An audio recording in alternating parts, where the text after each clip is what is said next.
3, 2, 1. Assalamualaikum warahmatullahi wabarakatuh. Saya Agung Boyo Haji dari jurusan Pendidikan Kepelatihan Olahraga, Fakultas Ilmu Olahragaan, Universitas Negeri Malang. Di sini saya akan menjelaskan tentang latihan kondisi fisik. Latihan kondisi fisik itu sendiri adalah proses mengembangkan kemampuan aktivitas jasmani yang dilakukan secara sistematik dan ditingkatkan secara progresif untuk mempertahankan atau meningkatkan derajat kebugaran jasmani agar tercapai kemampuan kerja fisik yang optimal. Kondisi fisik itu sendiri merupakan unsur yang sangat penting hampir seluruh cabang olahraga yang ada di Indonesia.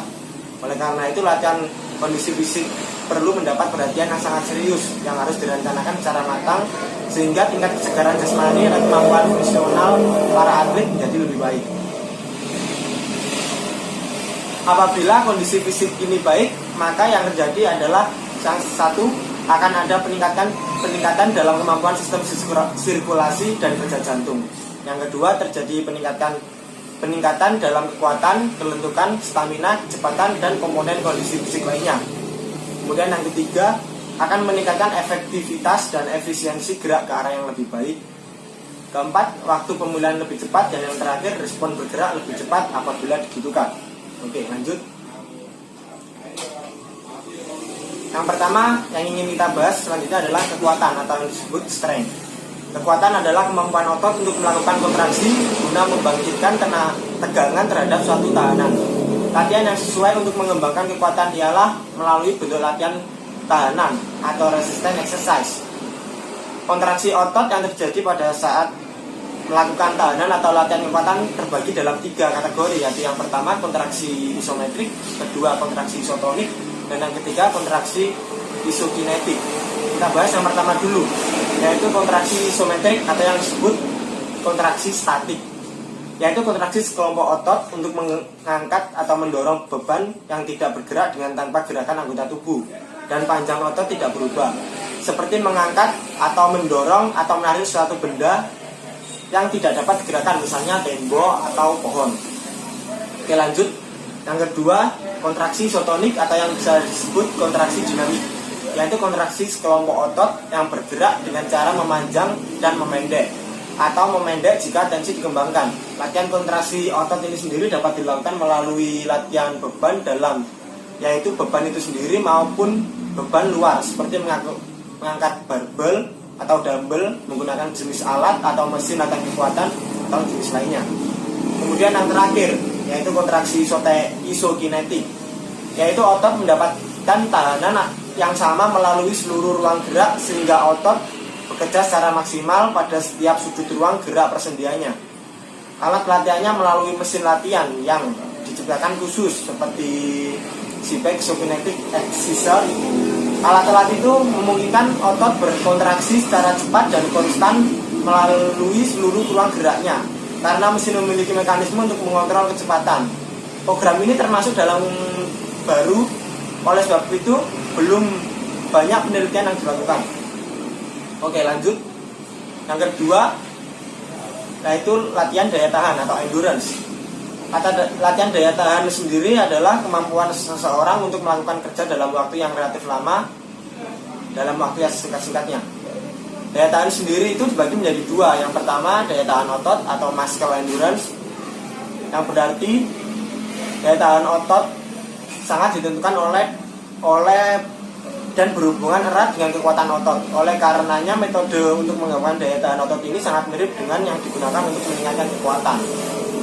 Kemudian yang kedua, daya tahan jantung, pernapasan, dan peredaran darah atau respiratory cardiovascular endurance.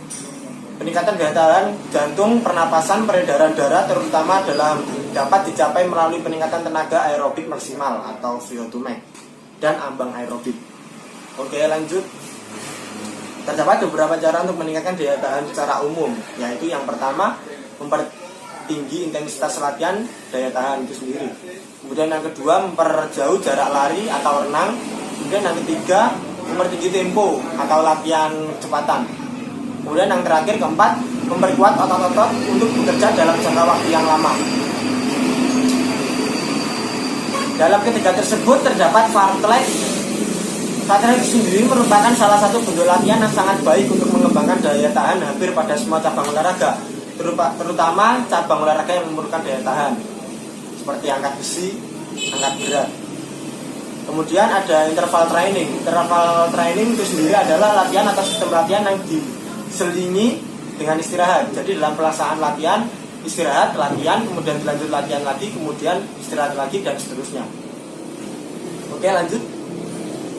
Kemudian yang ketiga ada kelentukan atau flexibility, yang mempunyai maksud kemampuan seorang untuk dapat melakukan gerak dengan ruang gerak seluas-luasnya dalam persendiannya. Faktor utamanya yaitu bentuk sendi elastis, otot, dan ligamen.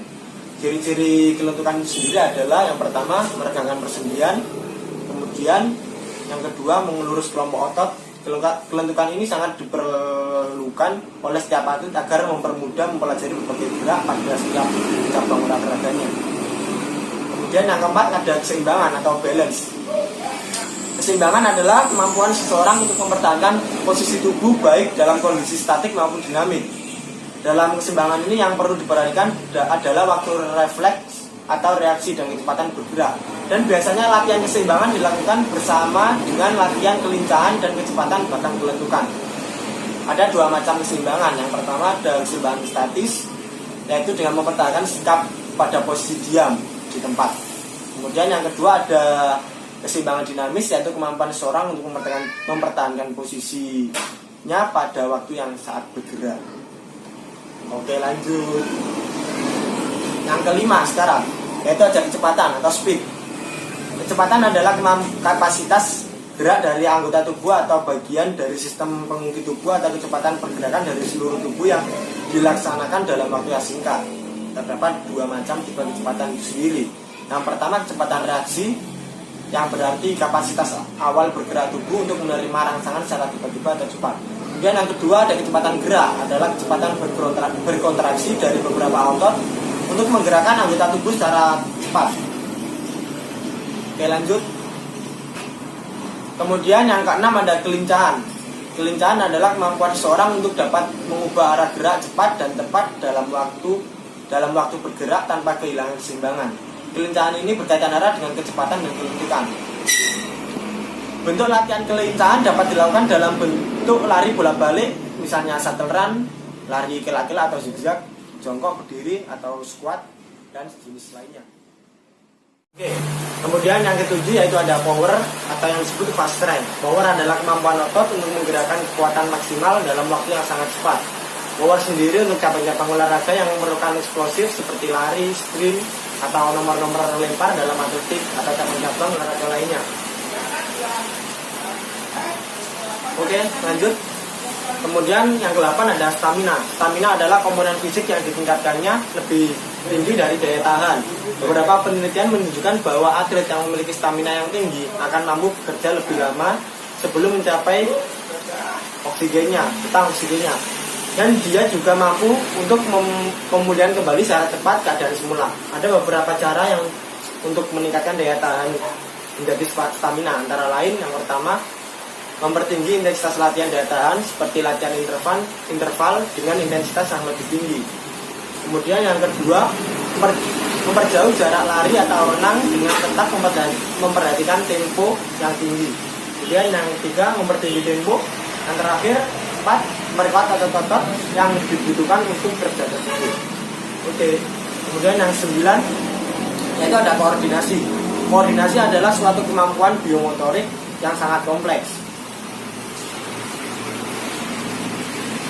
Oleh karena itu, bentuk latihan koordinasi harus dirancang dan disesuaikan dengan unsur-unsur kecepatan, kekuatan, daya tahan, dan kelentukan. Bentuk latihan koordinasi sebaiknya melihatkan berbagai variasi gerak dan keterampilan.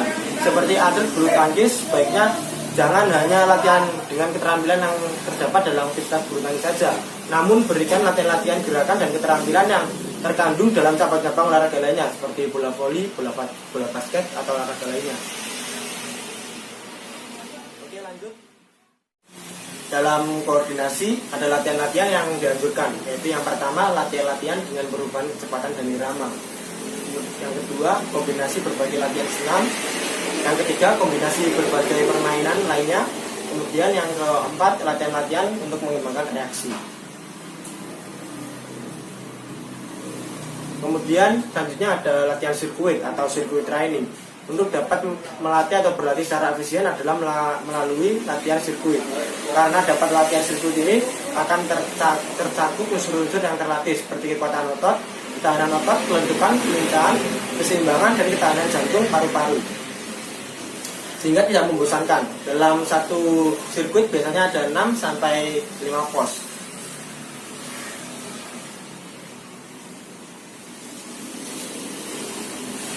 Keuntungan berlatih dengan cara sirkuit diantaranya yang pertama meningkatkan berbagai komponen kondisi fisik seperti serempak dalam waktu yang relatif singkat. Kemudian yang kedua, setiap atlet dapat berlatih sesuai dengan kemajuan masing-masing. Yang ketiga, setiap atlet dapat mengobservasi dan menilai kemajuan sendiri. Yang keempat, latihan mudah diawasi. Kemudian yang lima, hemat waktu dan dapat dilakukan oleh banyak orang sekaligus. Sekian presentasi dari saya tentang latihan fisik.